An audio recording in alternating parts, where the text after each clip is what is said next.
नमस्कार, मी आता संगीता देवकर आणि माझ्या या यूट्यूब चॅनलमध्ये तुम्हा सर्वांचं खूप खूप स्वागत आहे. तर मी तुमच्यासाठी माझी एक दीर्घकथा सादर करत होते, ज्याचं शीर्षक आहे साथ दे तू मला. तर याच्यामध्ये मितेश आणि आर्याची ही एक लव्ह स्टोरी आहे, जिथे आर्या त्याचा प्रेमाला नकार देऊन ती निघून जाते आणि इकडे मितेश डिप्रेशनमध्ये गेलेला आहे आणि तो आता ट्रीटमेंटसाठी एका हॉस्पिटलमध्ये जात आहे. इथपर्यंत आपण ही कथा ऐकली होती. याचा सीझन एक पूर्ण झालेला आहे. तो आपल्या यूट्यूब चॅनलवरती आहे. जे कोणी नवीन प्रेक्षक असतील त्यांनी कृपया आपल्या या चॅनलला सबस्क्राईब करा, जेणेकरून तुम्हाला पहिले सीझन पण वाचता येतील आणि आता दुसऱ्या सीझनचे नवीन भाग लगेचच तुम्हाला त्याचं नोटिफिकेशन मिळेल.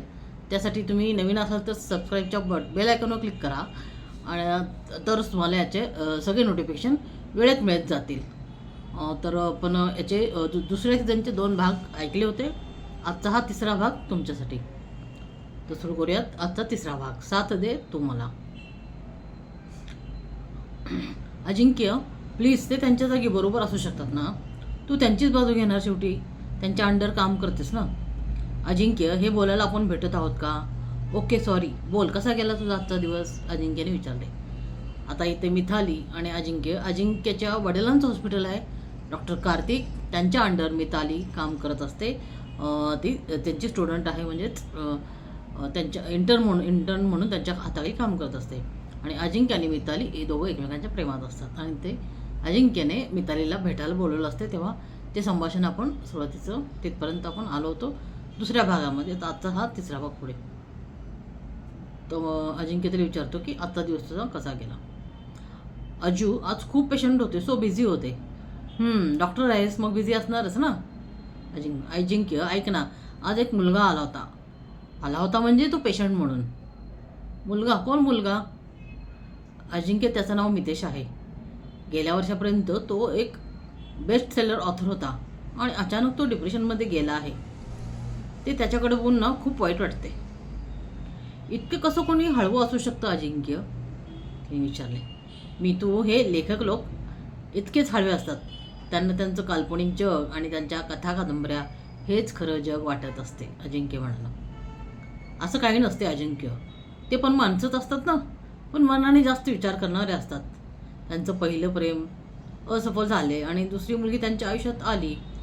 थोडे दिवस ते त्यांच्यासोबत रिलेशनशिपमध्ये राहिले आणि गेली सोडून.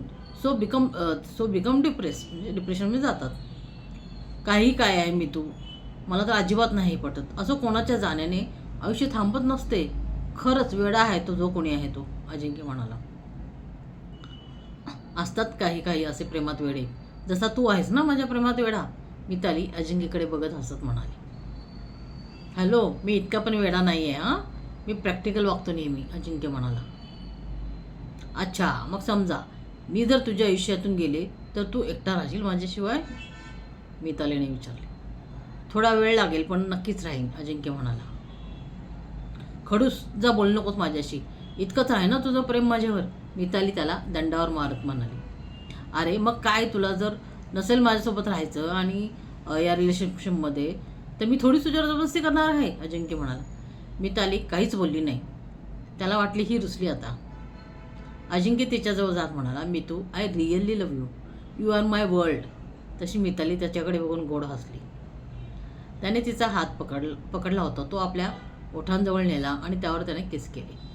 कोणी पाहत नाही असं बघून तिच्या गळ्यावर आपले ओठ ठेवले. अजू, आपण कॅफेत आहोत. आय नो, नाही तर तुला अशीच खाऊन टाकली असती. गप्प बस आता, असलं काही बोलू नकोस, मिताली ब्लश करत होती. असलं काही म्हणजे काय? अजिंक्य तिच्या तोंडाजवळ आपले तोंड नेत म्हणाला. काही नाही, उगाच आगाऊपणा नको करूस. आगाऊपणा? अजून केला पण नाही स्वीटहार्ट, अजिंक्य म्हणाला. वेटर त्यांची ऑर्डर घेऊन आला तसा अजिंक्य नीट बसला. दोघे कॉफी घेऊन मग तिथून बाहेर पडले. मिताली, तुझी गाडी आणली आहेस का? हो, आणली आहे मी. डायरेक्ट हॉस्पिटलमधूनच आले ना? ओके, अजिंक्यने मग तिला आपल्या कारमध्ये बसायला सांगितले. काय अजिंक्य, मला लेट होईल घरी जायला. अरे 2 मिनटं बस ना तू. अजिंक्यही मग तिच्या बाजूला बसत म्हणाला. रात्रीची वेळ होती, सो अंधार होता.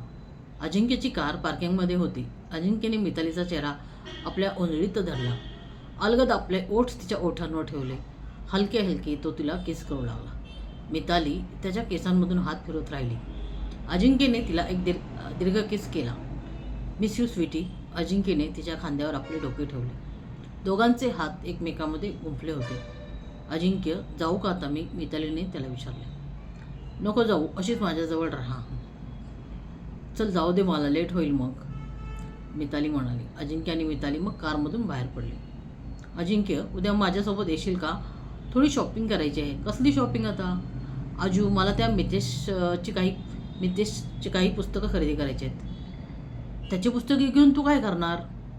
अजिंक्य, सरांनी सांगितले आहे की मितेशच्या कादंबरी वाचून बघ म्हणाले. त्यामुळे त्याला कसे हँडल करायचे याची तुझी आयडिया येईल. हां, तू आणि तुझे सर काय पण पॉलिसी आहे याच्यात. त्याची पुस्तके वाचून त्याला या डिप्रेशनमधून तू बाहेर काढणार मी तू? अजिंक्य विचार. अजिंक्य, अरे आमची कामाची उपचाराची ती एक पद्धत आहे. Okay I am sorry. तू येणार का उद्या ते सांग, अजिंक्यने विचारलं. मितालीने विचारले. सॉरी, बघू माझं काम कसं असते, मी सकाळी सांगतो तुला. वेळ असेल तर नक्की येतो, अजिंक्य म्हणाला. ठीक आहे, तू नाही आलास तरी मी एकटी जाईन. संध्याकाळी जाशील ना? हो, हॉस्पिटलनंतरच जावे लागणार, मिताली म्हणाली. चल निघूया आता. नीट जा आणि पोचली की मेसेज कर. हो आजू, मिताली त्याला मिठी मारत म्हणाली. मिताली निघाली. त्यानंतर अजिंक्यही निघाला. रात्री जेवण करून मिताली बेडवर पडली होती. मितेशचा विचार तिच्या मनात आला. त्याच्या पुस्तकांची नावं तरी बघू, असं म्हणून तिने लॅपटॉप ऑन केला. मित्राने मितेशचे नाव गुगलवर टाकले. त्याची संपूर्ण बायोग्राफी आली. त्याने आजपर्यंत लिहिलेली पुस्तकांची यादी आली. मितालीने मितेशचे जे फॅन्स होते त्यांचे रिव्ह्यू वाचले. मितेश तरुणांमध्ये खूप लोकप्रिय लेखक होता. You are amazing, great writer, अशा खूप कमेंट्स त्याला होत्या. कित्येक मुलींनी मितेशला I love you, I really like you, such a great writer असेही लिहिले होते. मितालीने त्याच्या 2-4 पुस्तकांची नावं लिहून घेतली. उद्या ही पुस्तके विकत घेऊ असे तिने ठरवले. निखिल राहुलकडे आला होता. मग दोघे मिळून मितेशच्या घरी आले. मितेशच्या आईबाबांना त्यांनी त्यांच्या प्लॅनबद्दल सांगितलं. मितेशचे बाबा बोलले, ठीक आहे, तुम्ही प्रयत्न करून बघा. तसेही मितेशला एका चांगल्या मानसोपचार तज्ज्ञाकडे नेले होते. त्यांची ट्रीटमेंट ही चालू केली आहे, असे बाबा म्हणाले. निखिल आणि राहुल मग मितेशच्या रूममध्ये आले. तो खिडकीजवळ उभा राहून सिगरेट ओढत होता. मितेश, कसा आहेस तू? निखिलने विचारले. पण मितेश काहीच बोलला नाही. मितेश, इथे बस, बघ तुला काय दाखवणार होतो आम्ही, राहुल म्हणाला आणि त्याने मितेशला बेडवर बसवले. मितेश तिथे बसला. निखिलने त्याच्या लॅपटॉपवर मितेशचा गेल्या वर्षी झालेला लाईव्ह शो सुरू केला. तिघेही एकत्र तो शो बघत राहिले. त्यात मितेश आपल्या येणाऱ्या नवीन कादंबरीबद्दल बोलत होता. त्याचा हा शो एका चॅनलवर चालू होता. अँकर मितेशला त्याच्या लिखाणाबद्दल, पुस्तकाबद्दल विचारत होता. मग प्रेक्षकांनी मितेशला प्रश्न विचारायला परवानगी दिली. खूप जण हा शो बघत होते. हजारो लाईक्स आणि तेवढेच कमेंट्स त्याच्या शोला मिळत होते. प्रेक्षक त्याला प्रश्न विचारत होते. तो इतकं रोमॅन्टिक कसे काय लिहितो?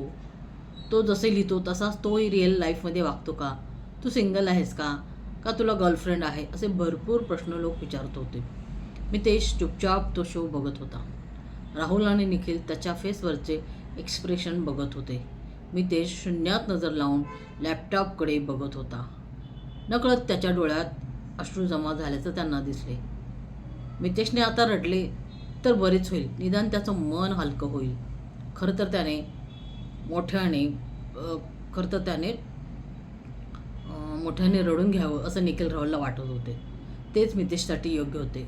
त्याच्या मनात साचलेलं दुःख अश्रूवाटे बाहेर पडणं भाग होते. पण मितेश शांत होता. संपूर्ण शो मितेशने पाहिला, पण काहीच त्याची रिॲक्शन नव्हती. ते दोघे मग मितेशच्या रूममधून बाहेर पडले. बाबांनी विचारलं, काही रिस्पॉन्स दिला का रे त्याने? नाही काका, मितेश शांतच होता, राहुल म्हणाला. ठीक आहे राहुल, मला वाटते ते डॉक्टर कार्तिक खूप हुशार आहेत. ते नक्की मितेशला यातून बाहेर काढतील आणि बरे करतील. काका, असंच होऊ दे. आमचा मित्र लवकर यातून बाहेर पडो, बाहेर येऊ दे असं निखिल म्हणाला. मिताली दिवसभर हॉस्पिटलमध्ये होती. रोजच पेशंटची गर्दी असायची. डॉक्टर कार्तिक यांच्यासोबत ती सतत कामात असायची. संध्याकाळी ती फ्री झाली. तिने अजिंक्यला विचारले की तिच्यासोबत तो येणार का. तेव्हा अजिंक्य त्याला काही काम आहे असं म्हणाला. मग मिताली एकटीच शॉपिंगला गेली. एका बुकस्टॉलमध्ये तिने मितेशच्या पुस्तकांची चौकशी केली. तसेच शॉपवाल्याने तिच्यासमोर मितेशची 10-12 पुस्तकं ठेवली. बघा मॅडम यातली कोणती घ्यायची तुम्हाला. तसेच तर मितेश यांची सगळीच पुस्तके छान आहेत. खूप मागणी आहे त्यांच्या पुस्तकांना, दुकानवाला म्हणाला. ठीक आहे, मी बघते आणि यातली काही पुस्तकं सॉर्ट आउट करते, मिताली म्हणाली. मग ती एक एक पुस्तक बघू लागली, काही सारांश वाचू लागली. त्यावरूनच समजत होते की मितेश किती छान लिहित होता. काल तिने जी पुस्तकांची नावं सॉर्ट आउट केली होती ती पण त्यात होती. सगळीच पुस्तकं छान होते. मितालीला समजेना की नेमकं कोणते पुस्तक घ्यावे, ती कन्फ्यूज झाली. शॉपवाल्याने ते ओळखले.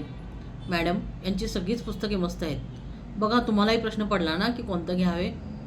हो ना, काहीच समजत नाही. माझं एक काम कराल का तुम्ही प्लीज, मिताली म्हणाली.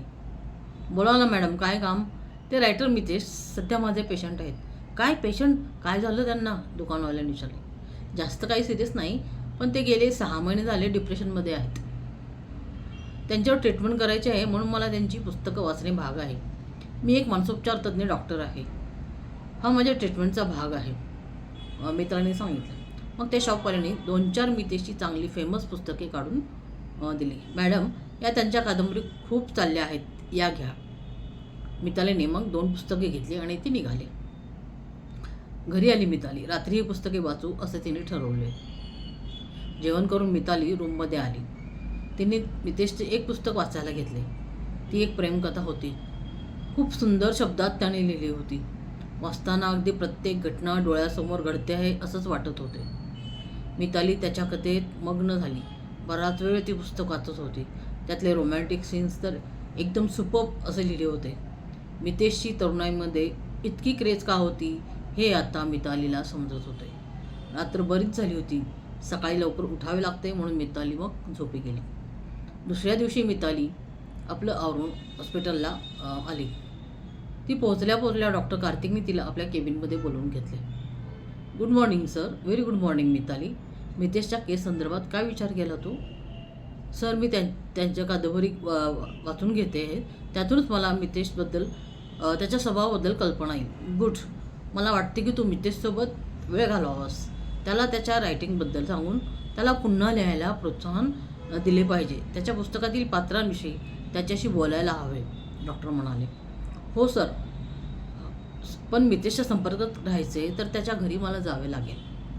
हो मिताली, तू त्याच्या घरी जा. कधी त्याला बाहेर फिरायला घेऊन जा.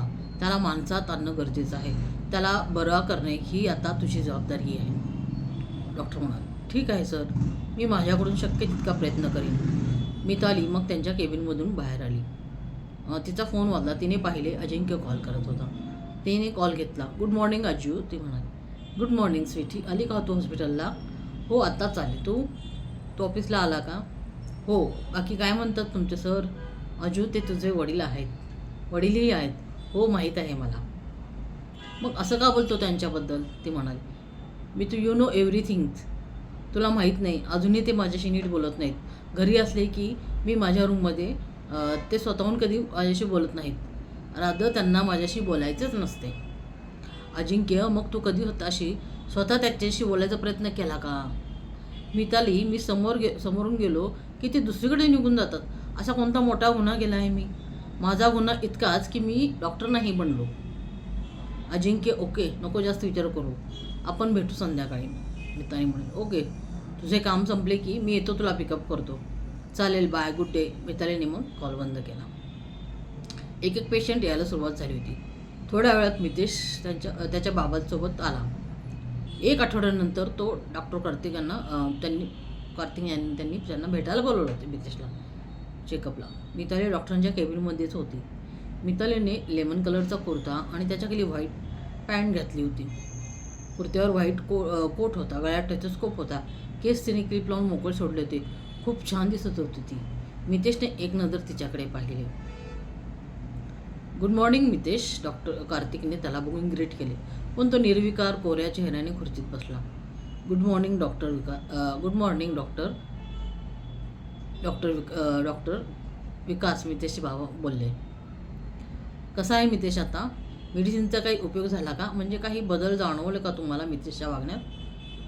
डॉक्टरने विचारले. डॉक्टर, औषधामुळे तो पहिल्यापेक्षा आता नीट जेवण करू लागला आहे. गुड, म्हणजे काहीतरी बदल होत आहे त्याच्यात, हे एक चांगले लक्षण आहे. मिताली त्याची फाईल घेऊन बाजूच्या खुर्चीवर बसली होती. डॉक्टर, मिताली हा पॉईंट नोट करून ठेव, डॉक्टर म्हणाले. हो सर, मिताली त्याच्या फाईलमध्ये लिहित बोलली. हे बघा मिस्टर विकास म्हणजे मितेशचे वडील, बाबा, आम्हाला मितेशची ट्रीटमेंट सुरू करायची आहे, त्यासाठी तुमची मदत लागेल. डॉक्टर, आम्ही मदत करायला तयार आहोत, बाबा म्हणाले. डॉक्टर, मितेशला ट्रीटमेंट द्यायला तुमच्या घरी येत जाईल. त्याची काही पुस्तके, त्यातील स्टोरीज ते वाचून दाखवतील. मितेश बाबतीत जे जे शक्य आहे ते सगळं त्या करत राहतील.